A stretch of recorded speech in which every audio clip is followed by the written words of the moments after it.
Hello everybody! Today I'm going to be rating plant genera. Now, genera is plural for genus. So for example, Monstera is a genus, Begonia is a genus, and this genus consists of more than 52 species. So this is a species of the Monstera genus, just like this. This is a philodendron, which means that it is a member of the philodendron genus. Let's start with Monstera. Look, these plants are beautiful. They get both fenestrations and perforations. They can grow really big, they always look nice, and they are simply amazing. But quite a lot of people seem to think that these plants are high maintenance. And I gotta say, it's really not. You know what I do with this plant? I water it once a week, I water it thoroughly, and sometimes I forget to water for a week or two, and it really doesn't care. This is a Monstera aurea, by the way. Every time that it starts reaching the end of its moss pole, I just extend it already. And to make it look so full and bushy, whether you like it or not, I tie the leaves together so it looks like this. Otherwise they'll all be facing different directions. And I like this better. I'll give Monstera 9 out of 10. Now my favorite Monstera is of course Monstera aurea, but I'm also in love with my Monstera white monster. I still cannot believe that I finally have this plant. Oh my god! I accidentally pushed this. Oh my god, I just got a heart attack. Not literally, but oh my god. Alright, it's better. But back to this is quite a rare plant. Now, it is such a beauty. I want this in a giveaway actually. This is my very first tissue culture plant. But as of right now, Monstera aurea is still my favorite. Mainly because of how this one looks. But who knows, if this one is faster and grows just like this, maybe this one will be my favorite. And also, it snowed yesterday, which was really cool. But then it rained, and this is the only thing we have left. That white thing you see there. So, Monstera, 9 out of 10. Now it's time for philodendron. I really like them. This is my philodendron Florida Ghost. This is my philodendron Splendid, who just got a new leaf. Philodendron Brazil.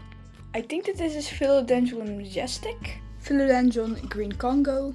Philodendron Brazil. Philodendron White Princess. I just trimmed these back to the base because they were really ugly, but this is Philodendron erubescens, Philodendron erubescens. These are both the same species, just two different colors. But this one is commonly called White Philodendron, or Philodendron White Princess, and this Philodendron Pink Princess. Here I have a teeny tiny Philodendron Burlemarch variegata. Look, these plants are amazing, but they are not my number one. I'd say 8 out of 10. They're gorgeous. Don't get me wrong, I love the look, I love their growth structure, especially because it comes in so many different forms. Like big, small, vining and climbing, and there are a lot more different forms. And like I said, they are quite diverse, and I like them, but not that much. So therefore, 8 out of 10. Next up, Anthurium. Okay, I like them. Look at how beautiful. Now, please don't hate, but I do find them quite the same. A lot of them stay really compact, take really long to grow, at least in my experience, but they are so beautiful.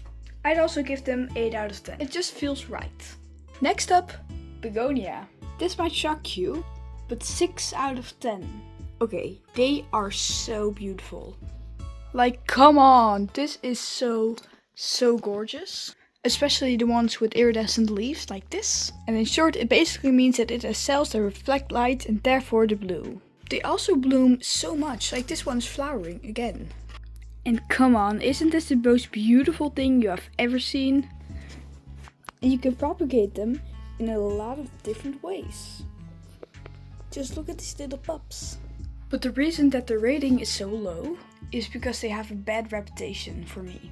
Again, they're beautiful, but I used to have a propagation box with like 20 or 30 begonia, and they were quite rare as well. I had really rare begonia in there. I actually got most of them for free from Hoogtes Leiden. I was so incredibly grateful. And when I put them in the prop box, a wave of mold got in, and that mold killed every plant inside. no survivors, no shame. The mold killed everything. That was devastating. Those were my dream begonias. They were so beautiful, I loved them. But then I became quite scared of begonia. As in, didn't want to because I was worried that they will die again. Then I got this begonia amphioxus. It is surprisingly low maintenance. Maintenance? Maintenance? I have no idea. English is such a weird language. Anyways, I like most of them, but I'm just too scared that they will die again. So, 6 out of 10. Next up, Coleus. I'd say 8 out of 10. Okay, these grow so fast. 2 months ago, it was this small. Now it has really grown. I chopped it off and within like 2 or 3 days, a new branch is growing. I'm actually turning this one into bonsai. And because of how fast these grow and how beautiful they are, 8 out of 10. I would give them a 9 out of 10, but when they dry out, it gets like these weird curled up leaves. And it stays like this really long. So it is handy to recognize when it needs water. It's just, I'm not really sure. But 8 out of 10. Lastly, Ficus. I'd say 8.7. They're so beautiful and come in a lot of different forms.